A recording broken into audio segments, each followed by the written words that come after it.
Halo semuanya, selamat datang di channel yang tidak layak untuk dihina ini. Terima kasih banyak buat yang udah mendukung channel ini, dan buat yang baru mampir, jangan lupa klik tombol subscribe-nya ya. Sebelum kita mulai, atur posisi santainya, bakar rokoknya, seruput kopinya, dan mari kita berhayal.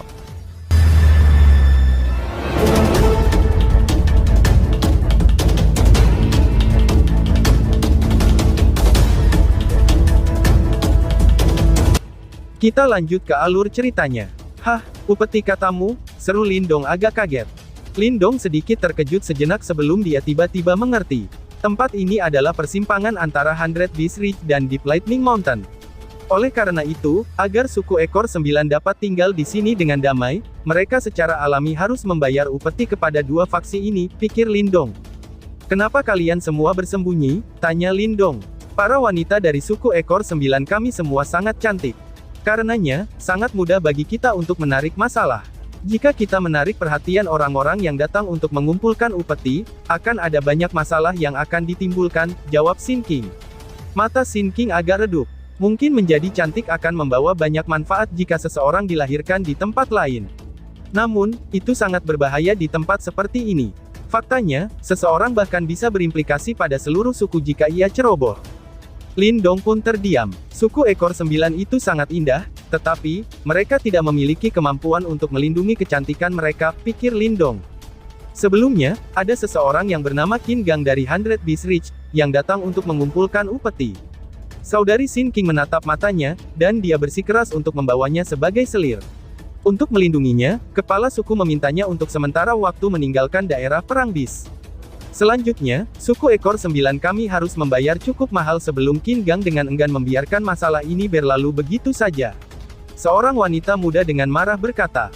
Qin Gang ya, gumam Lindong sambil melirik Sin King yang dengan lembut menggigit mulut kecilnya. Qin Gang adalah salah satu dari 9 prajurit Hundred Beast Ridge, dan dia juga sangat kuat. Kekuatannya tidak kalah dengan Cao Ying dari Blood Python City, ucap Sin King. Dalam menghadapi kekuatan yang menindas seperti itu, dia tidak punya sarana untuk membalasnya, satu-satunya cara adalah melarikan diri.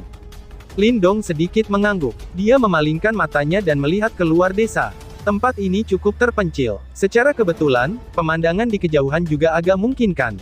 Pada saat ini, ada awan tebal dan debu yang naik ke arah itu, sementara suara gemuruh kuda yang berlari kencang terdengar samar. Hahaha, anggota suku ekor 9, serahkan upeti kalian tahun ini. Ucap Qin Gang. Saat debu-debu tersebar, tawa nyaring segera bergema di desa seperti guntur. Setelah ini, debu mereda dan orang bisa melihat pasukan yang muncul di luar desa. Aura jahat dan ganas mereka bahkan menyebabkan awan gelap berkumpul di langit. Suara ini, ucap Sin King. Ekspresi kelompok Sin King berubah drastis setelah mendengar suara yang nyaring ini. Apakah itu Qin Gang? Tanya Lindong yang datang ke pemahaman ketika dia melihat ini. Ah, sial, kenapa dia yang mengumpulkan upeti dari suku ekor 9 kami, ucap Sin King sambil dengan lembut menggigit bibirnya, sementara kegelisahan melonjak di matanya. Lindong sedikit menyipitkan matanya. Dia melihat keluar dan melihat seorang lelaki yang bertubuh kekar sedang berdiri di depan kelompok itu. Pria ini memamerkan bagian atas tubuhnya, sementara permukaan tubuhnya mengeluarkan kilau batu hitam. Aura brutal dan ganas menyebar darinya. Pada saat ini, sosok ini mengendarai kelelawar merah darah yang besar, saat dia tersenyum dan melihat desa ekor 9. Penghalang cahaya yang menutupi desa ekor 9 itu mengeluarkan riak segera setelah suara tawa yang nyaring terdengar, ketika Mamah Muda Sin memimpin beberapa pakar dari desa ekor 9 dan melangkah keluar. Hahaha, Ketua Sin, sekarang saatnya menyerahkan upeti. Aku percaya, bahwa tidak perlu bagi aku untuk memberi tahu kamu jumlahnya kan, ucap Qin Gang. Pria yang duduk di atas kelelawar darah tersenyum sambil menatap bibi Sin, dan berbicara dengan malas. Oh, itu ternyata Lord Qin Gang, ucap Mamah Muda Sin sambil mengangguk. Dia melambaikan tangannya, sebelum tas Qian Kun terbang ke arah pria yang bernama Qin Gang. Ada 10 juta pil Suan Yuan di dalamnya, ucap Mamah Muda Sin. Qin Gang segera meraih tas Qian Kun. Dia dengan santai meliriknya, sebelum melemparkannya kepada bawahannya yang ada di belakang dan tertawa. Ketua Sin sangat mudah diajak bicara, ucap Qin Gang. Suku ekor 9ku masih membutuhkan perlindungan Hundred Beast Ridge. Wajar kalau kami menawarkan upeti ini. Bibi Sin menunduk dan berkata. Apakah kepala Sin benar-benar berpikir begitu? Tanya Qin Gang dengan nada menggoda. Bibi Sin sedikit menegang sebelum dengan cepat mengangguk. Di mana gadis itu, si Sin King? Mengapa dia tidak datang mengunjungi aku sekarang setelah dia kembali? Qin Gang tersenyum dan bertanya. Ekspresi Bibi Sin berubah. Dia buru-buru berkata, Tuan Qin Gang, putriku sedang berlatih di dunia luar dan belum kembali, jawab Mamah Muda Sin. Apakah kamu benar-benar berpikir bahwa 100 Beast Reach aku buta? Hah, jawab Qin Gang sambil tertawa dengan dingin, ketika dia menatap Mamah Muda Sin dan melanjutkan. Kamu harus tahu bagaimana perasaan aku tentang Sin King. Jika dia ikut dengan aku, suku ekor 9 kamu akan dapat menikmati perlindungan lengkap dari 100 Beast Reach aku. Selain itu, tidak perlu menyerahkan penghargaan sebesar itu setiap tahun. Tidak bisakah kamu mengetahui manfaatnya, tambah Qin Gang. Ekspresi wajah Mamah Muda Sin berfluktuasi. Aku akan menunggu di sini hari ini. Jika kamu tidak mengizinkan gadis itu keluar, aku hanya bisa membawa beberapa orang lelaki aku ke dalam desa kamu, dan mengeledahnya. Qin Gang menyilangkan tangan di dadanya, dan berbicara dengan acuh tak acuh. Ekspresi Bibi Sin dan para tetua desa ekor 9 menjadi sangat jelek. Namun, mereka tidak berani menunjukkan kemarahan mereka. Hal ini menyebabkan kebuntuan antara kedua pihak untuk sementara waktu. Qin Gang ini sepertinya telah mengetahuinya, bahwa kamu telah kembali. Lindong yang sedang mengamati daerah di luar desa, tiba-tiba menoleh ke arah Sin King yang telah mengintip keluar juga dan berkata. Wajah cantik Sin King berubah setelah mendengar ini. Dia tanpa sadar berteriak dengan marah. Orang yang gigih dan penuh kebencian itu. Balas Sin King. Orang-orang itu menolak untuk pergi, ucap wanita muda lain. Seorang wanita muda melirik Sin King dengan agak khawatir. Hal-hal ini mungkin akan memburuk begitu orang-orang kehabisan kesabaran. Meskipun mereka tidak bisa memasuki desa jika mereka mengaktifkan formasi desa ekor 9, mereka pasti akan menyinggung Qin Gang. Desa ekor 9 mereka mungkin berada di persimpangan antara 100 Beast Reach dan Deep Lightning Mountain, tetapi mereka tidak termasuk salah satu dari pihak-pihak tersebut. Oleh karena itu, Deep Lightning Mountain tidak akan membantu mereka jika 100 Beast Reach membuat mereka kesulitan, ucap wanita muda yang lain. Wanita muda itu diam-diam melirik Lindong saat dia berbicara. Dia tidak berbicara lagi ketika Sin King di sampingnya telah memelototinya. Yang bisa ia lakukan hanyalah menutup mulut. Ketika Sin King melihat situasi ini, dia diam-diam menghela nafas. Dia jelas menyadari karakter Lindong. Jika mereka membuka mulut dan mengemis, Lindong pasti akan menolak unyuk membantu mereka. Namun, Qin Gang bukanlah Cao Ying. Bahkan jika dia bisa mengalahkan Qin Gang, bagaimana dengan akibatnya? Tidak diragukan lagi itu akan menjadi deklarasi perang di 100 Beast Reach. Faksi besar itu, bagaimana bisa Lindong menentang mereka sendiri? Pada saat itu, Lindong tidak diragukan lagi akan menemukan dirinya dalam bahaya besar, pikir Sin King. Semakin banyak orang yang datang, ucal Lindong sambil melihat keluar desa. Seolah-olah dia tidak mendeteksi pertukaran pandangan antara gadis-gadis di belakangnya, saat dia berbicara dengan suara lemah. Oh, kelompok Sin King jelas menjadi kaget setelah mendengar ini. Mereka mengangkat kepala dan mendengar suara gemuruh yang ditransmisikan dari arah lain. Mungkinkah itu anggota dari Deep Lightning Mountain? Mereka benar-benar datang pada saat yang sama, ucap Sin King. Bergemuruh, tanah bergetar ketika debu melonjak. Sekelompok besar orang dengan cepat mendekati dari jarak yang sangat jauh. Akhirnya, mereka tiba di desa ekor 9 di bawah mata tertegun dari kelompok Mamah Muda Sin. Itu mungkin untuk melihat bendera yang berkibar dengan kata gunung di dalam kelompok. Itu adalah Jenderal Gunung dari Deep Lightning Mountain, Meng San, ucap Qin Gang. Qin Gang mengerutkan keningnya saat dia melihat kelompok yang telah tiba, itu sudah jelas, dia tidak berharap untuk bertemu dengan anggota Deep Lightning Mountain. Oh, ternyata Qin Gang ya, sangat mengejutkan bahwa kamu ada di sini juga, ucap Meng San. Ketika Qin Gang menemukan pemimpin kelompok Meng San juga memperhatikan kehadirannya. Meng San terkejut ketika dia melengkungkan sudut mulutnya dan berkata, orang yang datang memiliki sosok kurus.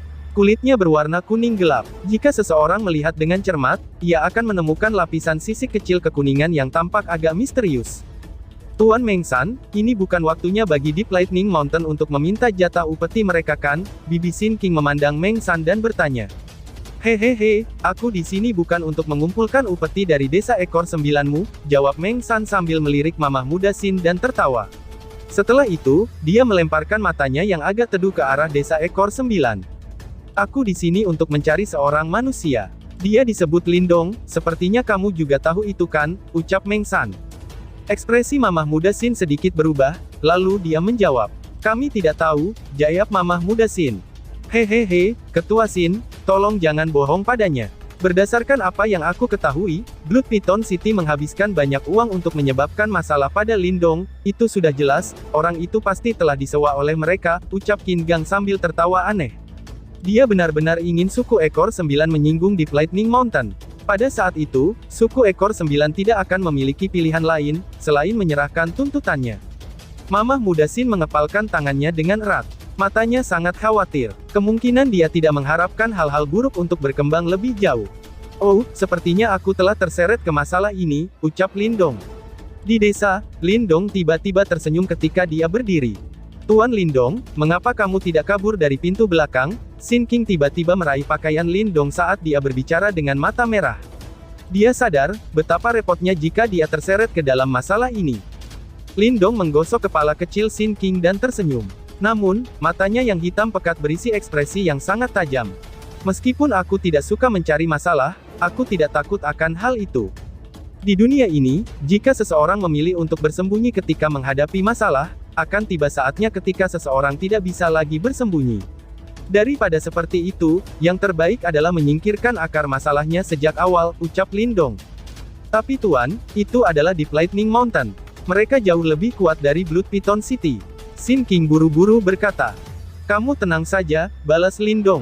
Lindong menghiburnya. Tubuhnya bergerak dan berubah menjadi sosok ringan yang bergegas keluar dari desa. Sin King hanya bisa menginjak kakinya dengan lembut saat melihat ini. Setelah itu, dia mengangkat kepalanya dan melihat keluar desa. Sekelompok besar orang sudah benar-benar mengelilingi seluruh desanya. Suasana di dalam desa ekor 9 menjadi sedikit tidak nyaman karena ini. Tidak jauh dari desa ekor 9, tanah di bawahnya tiba-tiba bergetar saat Lindong keluar dari desa. Semburan hitam melonjak seperti banjir bandang. Kelompok ini agak sembunyi-sembunyi ketika mereka dengan cepat melakukan perjalanan. Mata merah gelap itu seperti binatang buas.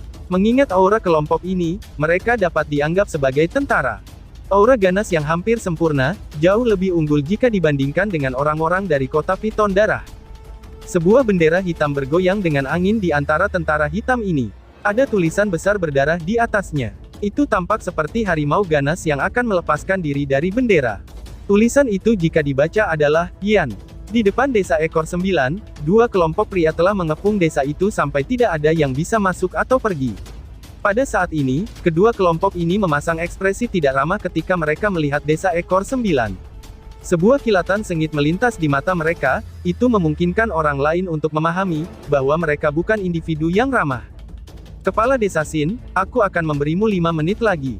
Jika kamu tidak menyerahkan Lindong, jangan salahkan aku karena tidak menunjukkan belas kasihan ketika aku masuk untuk menangkapnya dengan paksa.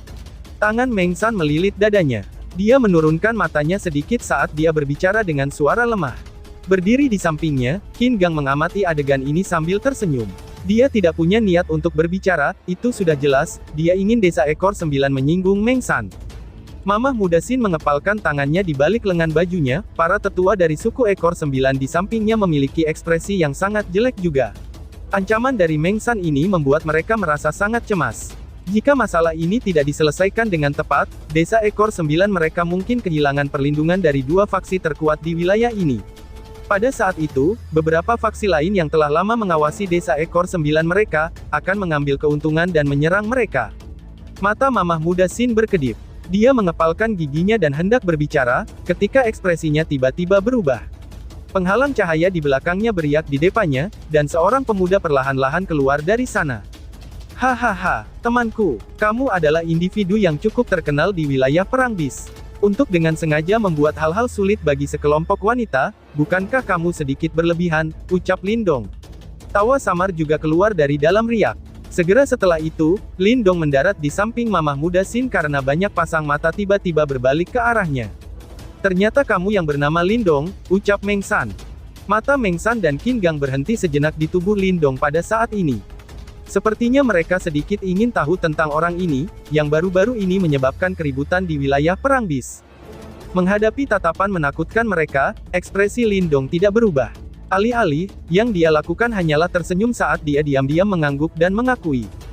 Meskipun ada manusia lain di wilayah Perang Bis, jarang ada di antara mereka yang bertindak begitu sombong di sini, ucap Meng San. Mata kekuningan Meng San menatap Lindong. Dia membuka mulutnya dan berkata, Aku telah menerima beberapa manfaat dari kota piton darah. Karenanya, kamu harus ikut dengan aku hari ini. Tenang saja, aku tidak akan melakukan apapun padamu. Yang akan aku lakukan adalah menyerahkan kamu ke Cao Ying, ucap Meng San. Lindong menatap Meng San, sebelum dia cepat-cepat melirik kelompok ganas di belakangnya dan tertawa, hahaha. Maaf saja ya, aku tidak berencana untuk pergi kemanapun hari ini, jawab Lindong. Meng San tertawa setelah mendengar ini. Itu bukan sesuatu yang harus kamu putuskan. Aku tahu kalau kamu itu cukup kuat, dan bahkan Cao Ying tidak dapat berurusan denganmu.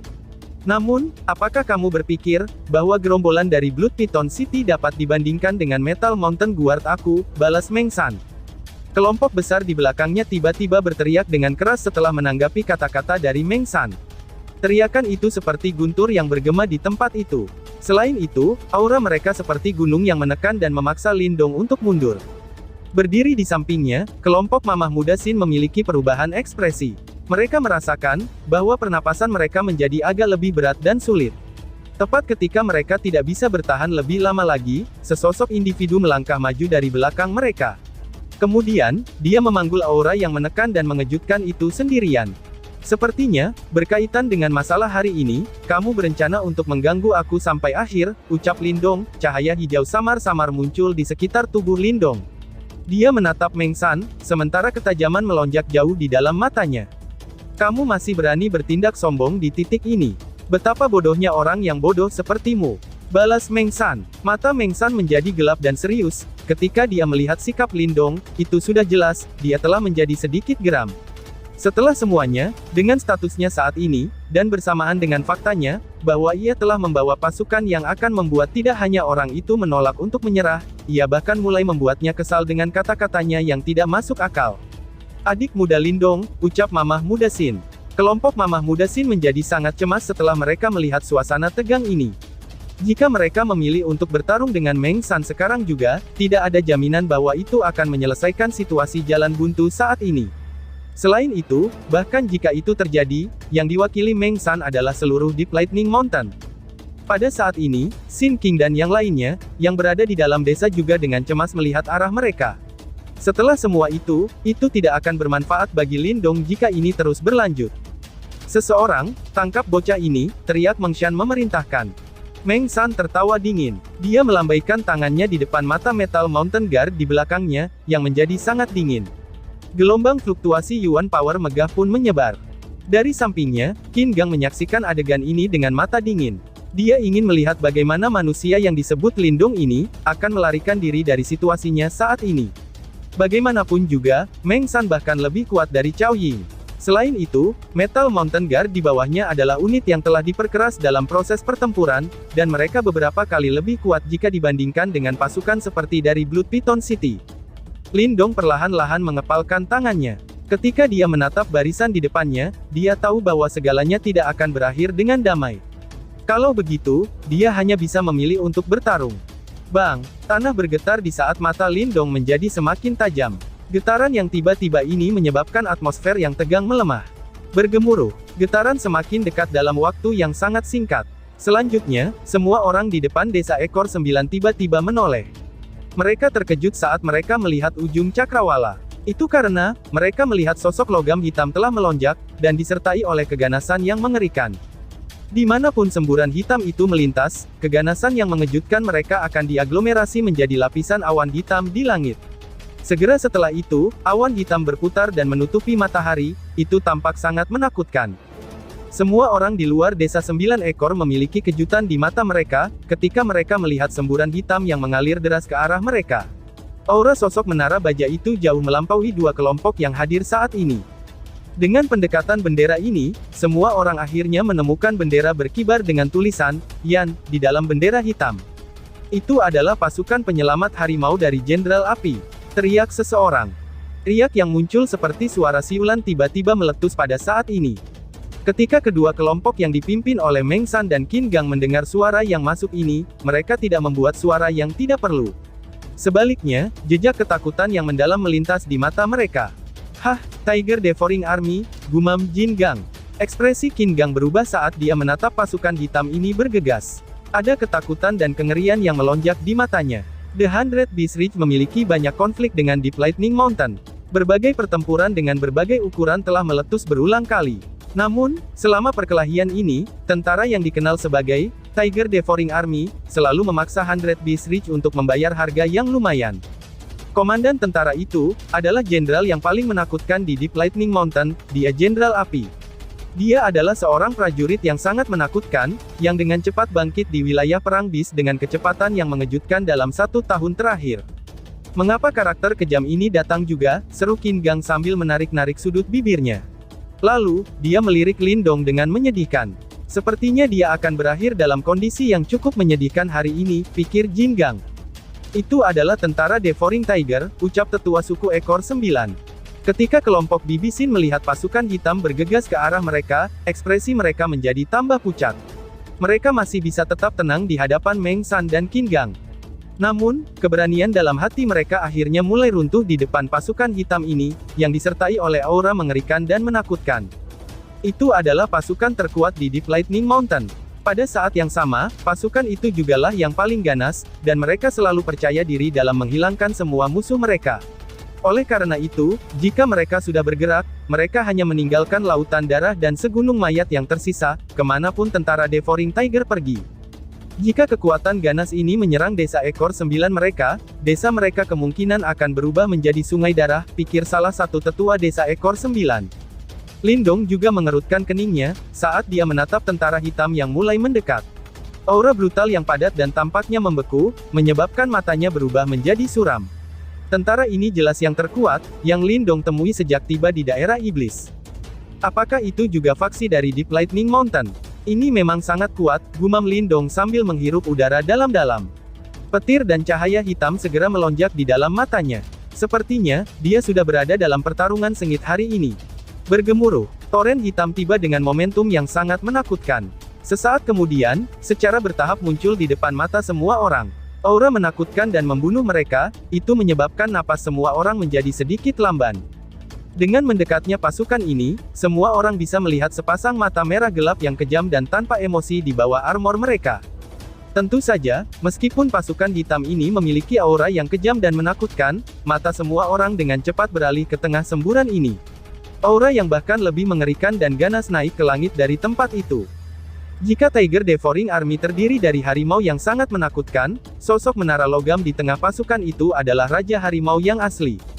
Sosok itu memiliki tubuh seperti menara logam. Aura keras dan padat tampaknya menggumpal menjadi sosok cahaya harimau merah darah. Mata harimaunya mengamati tempat itu, tampak seolah-olah memandang rendah dunia. Keganasannya teramat sangat luar biasa. Banyak pasang mata berkumpul pada sosok menara logam, ketika ketakutan yang luar biasa mengisi mata mereka. Bahkan sosok Meng San pun mengalami hal yang sama. Mata Lindong juga melihat sosok toren hitam itu. Namun, matanya perlahan-lahan menjadi lamban, sementara wajahnya yang biasanya tenang, kini memiliki ekspresi yang sangat terkejut. Berdiri di sampingnya, Mamah Muda Sin hanya bisa tersenyum pahit saat melihat ini. Situasi mereka saat ini telah benar-benar menjadi semakin putus asa. Sosok toren hitam mengabaikan tatapan ini, yang berisi keputusasaan saat mereka maju ke depan dengan cara yang sangat mendominasi. Setelah itu, mereka merobek garis pertahanan kedua kelompok. Orang-orang pada terjatuh, tetapi tidak ada satu orang pun yang berani mengutuk mereka. Bang! Aliran hitam berhenti di luar benteng. Keheningan yang ekstrim mengambil alih suasana, menyebabkan hati banyak orang berdebar kencang. Setelah pasukan besar itu berhenti, toren hitam itu berpisah. Setelah itu, semua orang melihat sosok menara logam yang ganas berjalan ke depan. Tanah itu sendiri tampak bergetar ketika dia berjalan. Meng San menatap menara logam ini. Kulitnya berkedut dan dia hampir tersenyum dan berbicara, ketika dia menyadari, bahwa sosok menara logam ini bahkan tidak menatapnya, justru sebaliknya, dia berjalan langsung ke pemuda kurus di belakangnya. Meng San menelan kembali kata-kata yang telah mencapai mulutnya setelah melihat ini. Setelah itu, dia mengamati adegan ini dengan bingung. Langkah kaki sosok menara logam menjadi lebih cepat. Akhirnya, suara gemuruh yang disertai dengan tekanan yang ekstrim, berhenti di depan Lindong, Mamah Muda Sin dan yang lainnya di belakang tanpa sadar gemetaran. Suasana menjadi sangat tegang. Mata harimau ganasnya menatap mata tenang Lindong. Tubuh mereka sangat kontras. Bahkan, Lindong hanya bisa mencapai paha sosok itu ketika dia berdiri. Sosok itu tampak seperti raksasa ketika ditempatkan di samping Lindong. Namun, adegan berikutnya ini membuat semua orang kaget. Itu karena mereka melihat harimau yang sangat menakutkan, yang dikenal karena kebrutalannya, dan tangannya yang selalu berlumuran darah, perlahan-lahan berlutut di depan Lindong. Ini memungkinkan agar pemuda itu dapat menatap lurus ke wajahnya. Setelah itu, mata merah darahnya telah menjadi sedikit lembab. "Kakak laki-laki," ucap api kecil. Suara parau dan bersemangat yang luar biasa menyebabkan semua orang terkejut. Lindong memandang sosok menara logam ini, yang penampilannya telah mengalami transformasi drastis, itu sudah jelas, tahun ini telah sangat mengubah dirinya. Namun, Lindong masih bisa mendeteksi sensasi yang akrab dari mata harimau merah itu. "Kamu bocah nakal," ucap Lindong. Lindong akhirnya tersenyum dan mengulurkan tangannya, di tengah-tengah suasana sunyi yang mencekam dan mata tertegun di sekitarnya. Dia dengan lembut menggosok rambut sosok menara logam, dan mendesah dalam-dalam. "Aku akhirnya menemukanmu, api kecil," ucap Lindong, dan tiba-tiba saja bersambung. "Sekian dan terima kasih banyak."